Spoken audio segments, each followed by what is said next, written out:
see it. Yeah, I got him. They're there. Oh my God! You've got to be kidding me! What?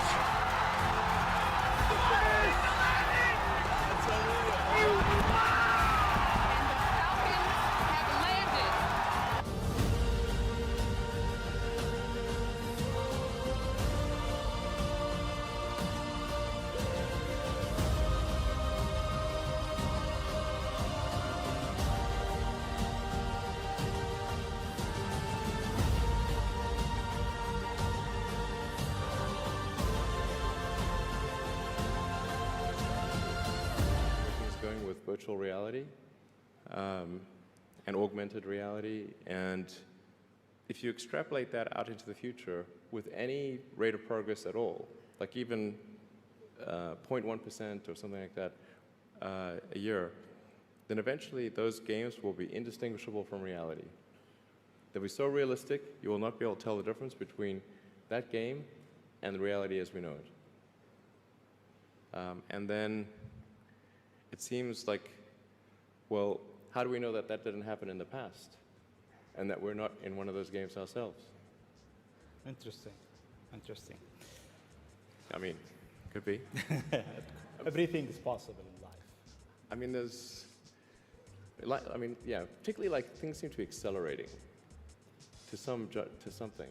Well, do I think that there's some sort of master intelligence architecting all of this stuff? I think probably not, because then you have to say, where did the master intelligence come from? So you have it sort of begs the question of, yeah, it's sort of, yeah. So I think really you can explain this with the fundamental laws of physics. It's a complex phenomenon from simple elements. Like things seem to be accelerating to something. Thank you. Hi, I'm Manu. I'm a sophomore at Stanford. And all of your work has been bringing people from place A to B in the fastest and the most environmentally friendly manner. There's also another kind of research happening in the Valley where people are trying to avoid transportation at all. We call it virtual reality, right? So I can be in my dorm and I can see you speaking with the same level of contact on my Oculus Rift as I am here right now taking the Caltrain or the Tesla or even a SpaceX rocket in the future. How do you think will virtual reality tie in the future of transportation which you are working on? Thank you. Well, maybe we're in a simulation right now. Yeah. Yeah. Yeah, seriously. Sometimes feels like that.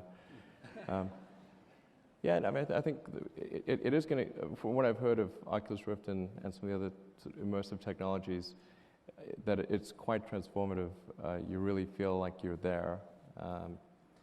And then when you come out of it, it feels like reality isn't real. So I think we'll see probably less physical movement in the future as a result of the virtual reality stuff. Yeah. And when we come out of what we're here now into this virtual reality, we'll think it's real. I mean, it's like we're... Well, I mean, there's some interesting things here on the virtual reality front. I mean, just on the whole notion of a simulation, which is that if you extrapolate into the future and say, well, how good, let's say, will video games be in 100 or 200 or 1,000 years from now? If there's continued improvement and you're in a full-body haptic suit with a sort of surround vision, and it becomes, beyond a certain resolution, indistinguishable from reality. And there are likely to be millions, maybe billions of such simulations. So then, what are the odds that we're actually in base reality? Isn't it 1 in billions? Is it? I mean, I can give the counter argument, but I'd rather you give the counter argument. Obviously, this feels real, but it seems unlikely to be real.